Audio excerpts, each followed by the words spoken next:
Mitch Lerner, who is an American history professor at Ohio State University. He joins me now from Skype. Nate, really good to have you with us.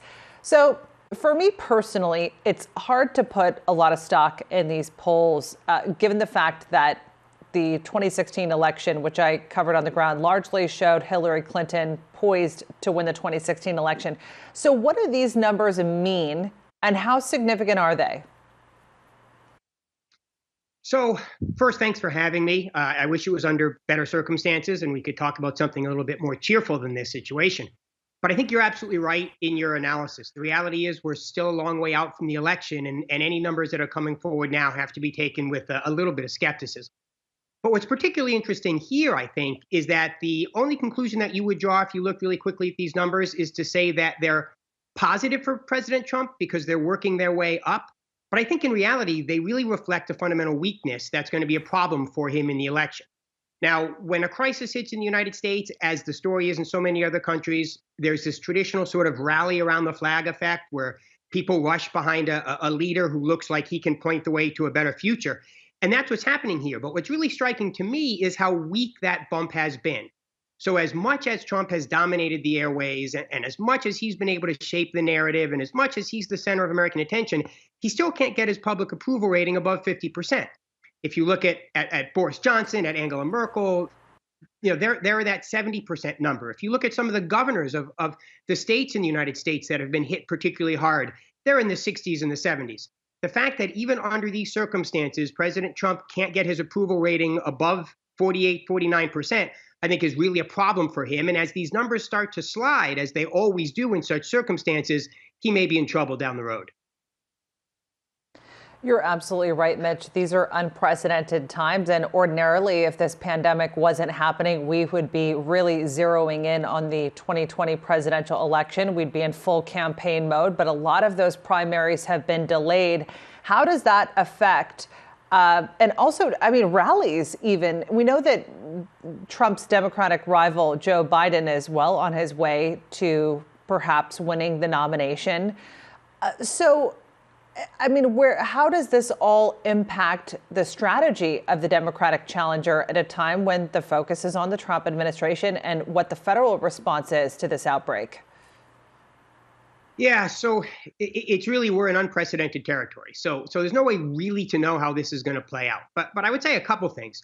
Again, this is kind of bad news for President Trump. He's really good at those rallies. He loves to go out and tens of thousands of people will show up and yell for him. If he can't go out and hit his adoring fan base and really fire them up the way that he did in his last election, that's a problem for him.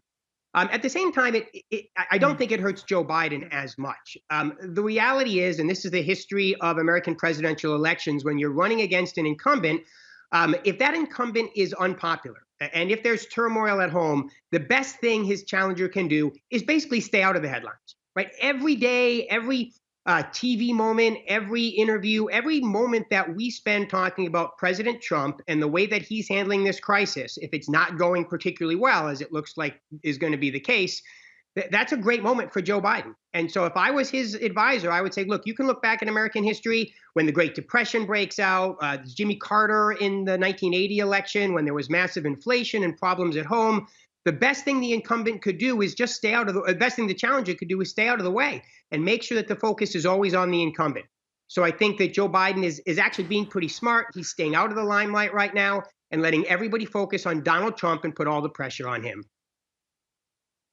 You mentioned that President Trump hasn't been able to hold those booming campaign rallies where he really revs up his base. But that being said, he has been able to take these daily coronavirus task force briefings. I think today's briefing was about 2 hours, and give himself a platform of appearing very presidential and handling a global pandemic in a tone that we haven't always seen from this president. So does that benefit him in other ways when there isn't sort of this other platform for the Democratic presidential candidates to get their voice out there? Yeah, it certainly does. And he, credit where credit is due. Today, I thought he was particularly serious. Seemed to me that today's press conference in particular, he had really gotten a handle on how severe a crisis this was. And so to stand up there every day for an hour or two and just capture the nation's attention is certainly an advantage. At the same time, though, if you think about the timing of it, it gives him plenty of, as the saying goes, they're going to give him plenty of rope to hang himself with. We've seen this in the past. In the mid 1960s, President Lyndon Johnson kept saying the light was at the end of the tunnel, that the Vietnam War was going to draw to a close soon. Well, that was great, and it helped his popularity for the short term. But when the war didn't end so quickly, everybody started remembering those earlier phrases, and that resonated against him. And I think that's a danger for President Trump. If he's really careful with his words, he might be able to just give that reassuring presence every day. But if he starts, as he tends to do, and he goes off script and he starts talking about how it will be over soon, it won't be that big a deal, suddenly it'll be gone. Well, 3 months from now, when it isn't, that could be a problem for him as well. I completely agree with your analysis on that. We certainly saw a very somber but realistic tone coming from the president today in that White House press briefing. Mitch Lerner, we really appreciate you coming on. Thanks for your analysis.